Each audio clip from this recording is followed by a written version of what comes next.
পারিশ্রমিক ইস্যুতে একাধিক ফ্র্যাঞ্চাইজির কেলেঙ্কারি কাণ্ডে ম্লান হয়েছে সব অর্জন। এছাড়া রেকর্ড পরিমাণ টিকিট বিক্রি হলেও দুর্বল ব্যবস্থাপনায় দর্শকদের প্রত্যাশিত উৎসব আর আনন্দে পড়েছিল ভাটা।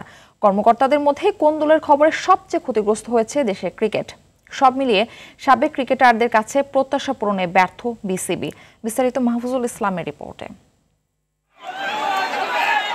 আকাশচুম্বী প্রত্যাশা নিয়ে বিপিএলে আসলেও মাঠের ক্রিকেটে প্রত্যাশা পূরণে ব্যর্থ ঢাকাই সিনেমার সুপারস্টার সাকিব খানের ঢাকা ক্যাপিটালস। তবে দলটাকে অন্যদের থেকে আলাদা করাই যায়, বলা যায় অন্তত পারিশ্রমিক ইস্যুতে এখন পর্যন্ত বদনাম কুড়াতে হয়নি সাকিব খানের। তাই তো টুর্নামেন্ট শেষে তিনি বলেছেন, তিনি হারেন না, হয় জেতেন নয়তো শেখেন।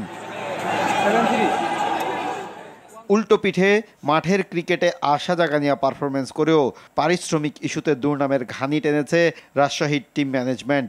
এবারের বিপিএলের সব অর্জনকে নষ্ট করে দেওয়ার জন্য যা যা করার তাই করেছে দলটির মালিক। তাই তো সাবেক ক্রিকেটারদের প্রশ্ন, কোন যোগ্যতায় এই ধরনের অপেশাদারদের দেওয়া হয় বিপিএলের দল? এই সমস্যাটা আপনি আগেই সমাধান করেন না, আপনি খেলা চলাকালে বা খেলাই করে, এটা তো ভাই দেশের বদলাম। কারণ এখানে তো আমরা দেশে সবাই খেলতেছি না, এখানে ফরেন প্লেয়ার অনেক আছে। প্রফেশনাল লেভেলে খুব ইম্পর্টেন্ট থাকে পেমেন্ট ইস্যুটা, কারণ এখানে আবেগের কোনো জায়গা নেই। তো ওই একটা জায়গায় মোটামুটি আমরা সাকসেস না। রাজশাহীর এমন কাণ্ডে বিপিএল এর মান নেমেছে, বিসিবির সুনামের খাতায় পড়েছে লাল কালি। সব মিলিয়ে দারুণ সম্ভাবনা জাগিয়েও অর্জনের খাতায় প্রত্যাশা পূরণ করতে না পারার দায়টা বিসিবির উপর দিচ্ছেন সাবেক এই ক্রিকেটাররা।